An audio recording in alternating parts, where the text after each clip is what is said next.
लेकिन इस उम्मत को अगर किसी ने बेदार किया है तो बैरिस्टर असदुद्दीन अवैसी साहब ने बेदार किया है, वरना 90% लोग नहीं जानते थे कि वक्फ क्या है। 1831 में सर पे कफन बांध कर अगर इस मट्टी को बचाने के लिए कोई मैदान में थे तो इसी कौम के लोग सैयद अहमद शहीद बरेलवी थे 1757 के अंदर, और जनाब 1919 में जलियांवाला बाग में हमारे लोगों ने कुर्बानी दी। उस वक्त इसी कौम ने देश को आजाद किया था। अगर आप जैसे जालिमों से इस देश को आजाद कराने की जरूरत पड़ेगी तो यही कौम सर पर कफन बांध कर मैदान में निकलेंगे और देश को आजाद कराएंगे। शहदाइयों, नौजवानों, साथियों, हम लोग यहाँ पर जमा हुए हैं। मुख्तसर 2-3 मिनट के अंदर अपनी बात पूरी करूँगा। एक नया कानून हमारे इस मुल्क भारत के अंदर मुसलमानों के ऊपर थोपा गया है। वो ये है कि मुसलमानों का जो वक्फ़ का मामला है, बहुत से लोग सवाल करते हैं कि वक्फ़ कुरान और शरीयत में कहाँ है। मैंने आप लोगों के सामने अभी जो आयत पेश की है, इस आयत में वक्फ़ की दलील है।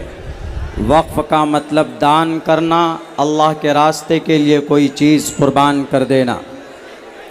भारत की धरती पर तकरीबन 9.5 लाख एकड़ ज़मीन वक्फ़ की और प्रॉपर्टी के ताल्लुक़ से पाई जाती।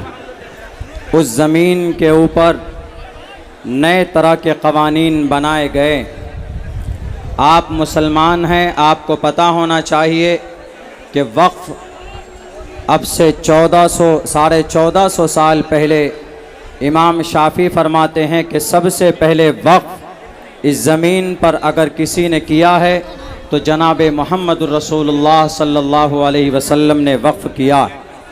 उसके बाद हज़रत उस्मान ने, हज़रत उमर ने और इसी तरह दूसरे सहाबाए किराम ने अल्लाह के रास्ते में दान और ख़र्च किए। तो वक्फ़ का ताल्लुक़ हमारे अक़ीदे से भी है, वक्फ़ का ताल्लुक़ हमारे ईमान से भी है। आज जो मुसलमान सबसे ज़्यादा सड़कों पर है, 2 वजह से। एक तो ये कि हमारा जो वक्फ़ का मामला है, चूँकि शरीयत से इसका रिश्ता है, हमारे अक़ीदे से इसका रिश्ता है, और हम मुसलमान शरीयत से, अगर शरीयत न हो तो हमारे वजूद का कोई फ़ायदा नहीं।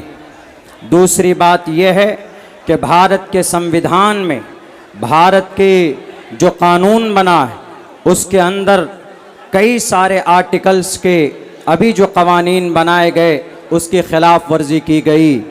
मुसलमान सबसे ज़्यादा सड़कों पर इसलिए वह अपने अक़ीदे को भी बचाना चाहता है और भारत के संविधान को भी बचाना चाहता है।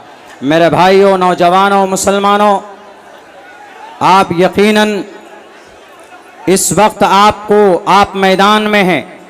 मुल्क हिंदुस्तान में अगर इस बिल के ख़िलाफ़ सबसे ज़्यादा जिस जमात ने बढ़ चढ़ कर हिस्सा लिया है, उस जमात का नाम ऑल इंडिया मजलिस इत्तेहादुल मुस्लिमीन है।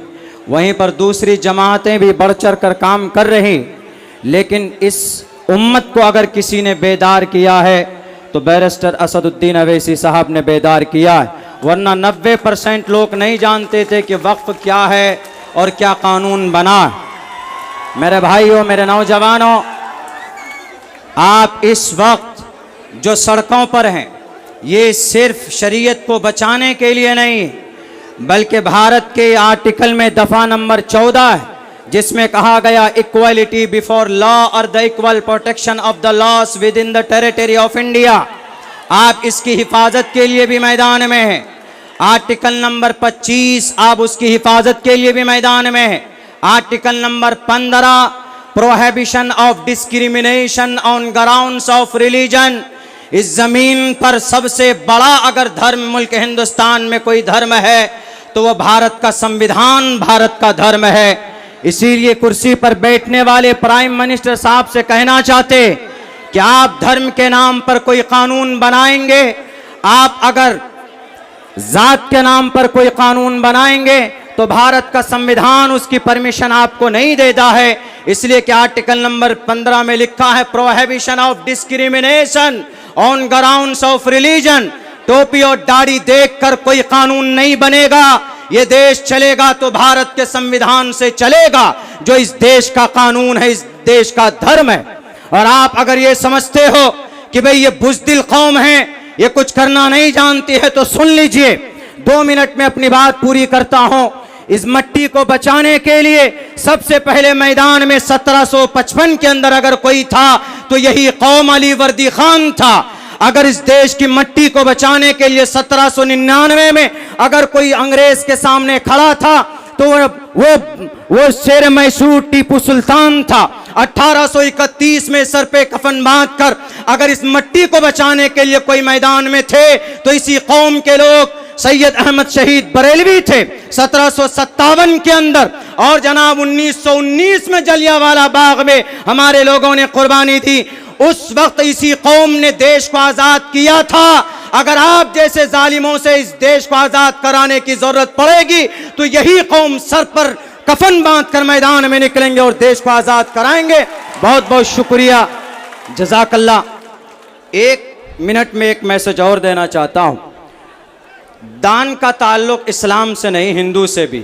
गीता में एक मंत्र है, दातव्यमिति यद्यानम दीयते नुपकारिणे देशे काले च पात्रे च तद्दानम सात्विकम स्मृतम, कि दान करो, दान कीजिए।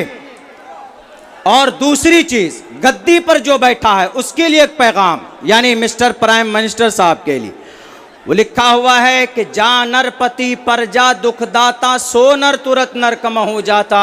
अगर ऐसा कोई कानून लाते हैं जिससे लोगों को तकलीफ पहुंचे तो उस तकलीफ की वजह से फौरन आप नरक में जाएंगे। आप कुर्सी से उठेंगे, आपकी मौत होगी, आप नरक में जाएंगे। ये भी आपके लिए इबरत है। मिस्टर प्राइम मिनिस्टर साहब, यह आपके ग्रंथ में है, याद रखिएगा। गद्दी पर बैठे हैं, सबको लेकर चलिए तो इंशाअल्लाह इस देश का भला होगा।